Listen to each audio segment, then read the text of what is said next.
N convention కూల్చివేతపై hero Nagarjuna హైకోర్టును ఆశ్రయించారు. హైకోర్టులో హౌస్ మోషన్ పిటిషన్ దాఖలు చేశారు నాగార్జున. హైడ్రా అక్రమ కూల్చివేతలపై స్టే ఇవ్వాలని హైకోర్టు నాగార్జున కోరారు. ఈ పిటిషన్పై రిజిస్టర్ ఇంకా నిర్ణయం తీసుకోలేదని తెలుస్తోంది.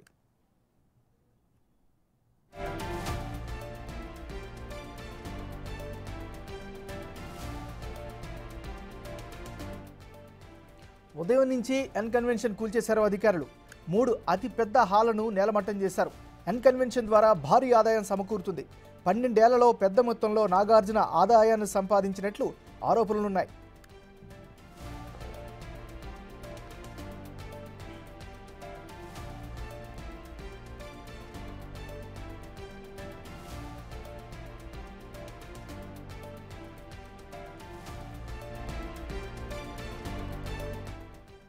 బులెటిన్లో మనం బ్రేకింగ్ న్యూస్ చూస్తున్నాం. ఎన్ కన్వెన్షన్ కూల్చివేతపై హీరో నాగార్జున హైకోర్టును ఆశ్రయించారు.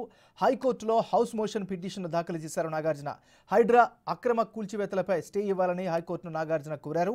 ఈ పిటిషన్పై రిజిస్టర్ ఇంకా నిర్ణయం తీసుకోలేదని తెలుస్తోంది. ఇక ఇదే అంశానికి సంబంధించి మరింత తాజా సమాచారాన్ని మా రిపోర్టర్ సుజాత లైవ్లో అందిస్తారు. సుజాత, చెప్పండి.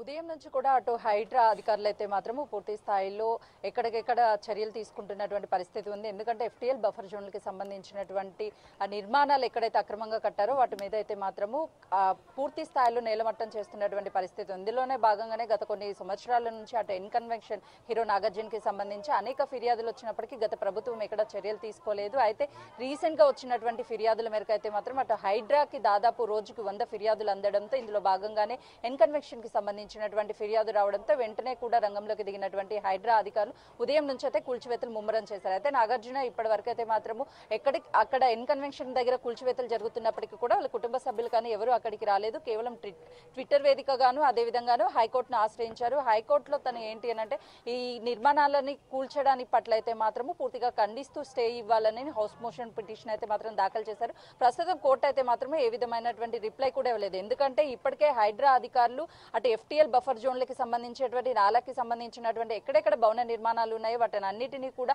ఒక్కొక్కటిగా కూల్చుకుంటూ వస్తుంది. కాబట్టి అందులో భాగంగానే ఎన్ కన్వెన్షన్ కూడా, ఎందుకంటే మొదటి నుంచి అటు రంగనాథ్ కూడా చెప్తున్నది ఏంటి అని అంటే ఎవరిదైనా సరే వదిలే ప్రసక్తే లేదు. అక్రమ నిర్మాణం అని తెలిస్తే మాత్రము ఖచ్చితంగా బఫర్ ఎఫ్టీఎల్ నాలాలకి సంబంధించి ఎక్కడైనా సరే నిర్మాణాలు చేపడితే ఎంత పెద్దవాళ్ళనైనా సరే ఆ కట్టడాలను అనేది వేస్తాము అని చెప్పారు. ఒకవైపు ప్రజలు కూడా హర్షం వ్యక్తం చేస్తున్నారు. ఎందుకు అని అంటే అటు అక్రమ కట్టడాలకి సంబంధించినటువంటి నాగార్జున ఎంతో ఫేమ్ ఉన్నటువంటి వ్యక్తిదైనా సరే కూల్చివేతలు అనేది ఆపలేదు. అలాంటిది సామాన్య ప్రజలైనా ఎవరైనా సరే ఈ కట్టడాలు కానీ కడితే ఖచ్చితంగా కూడా చిత్తశుద్ధితో తారతమ్యాలు లేకుండా చిన్న వాళ్ళదైనా సరే పెద్దవాళ్ళైనా సరే ఇన్ఫ్లుయెన్స్ ఉన్న వాళ్ళైనా సరే ఈ ఏదైతే సంబంధించినటువంటి కట్టడాలు ఉన్నాయో హైడ్రా పూర్తి స్థాయిలో కట్టడాలు అనేది కూల్చివేస్తుందని చెప్తున్నారు. మరోవైపు ఎలాంటి నోటీసులు కూడా లేకుండా ఇలాంటివి కూల్చివేశారని చెప్తున్నారు. ప్రస్తుతం మనం చూస్తున్నాం కదా, ఏదైతే ఈ పరిధి అంతా కూడా అటు ఏదైతే ఎఫ్టీఎల్ కి సంబంధించి బఫర్ కి సంబంధించినటువంటి ఉన్నాయో వాటన్నిటిని కూడా కూల్చివేస్తున్నామనే భాగంలోనే ప్రస్తుతం అయితే మాత్రం వీటన్నిటిని కూడా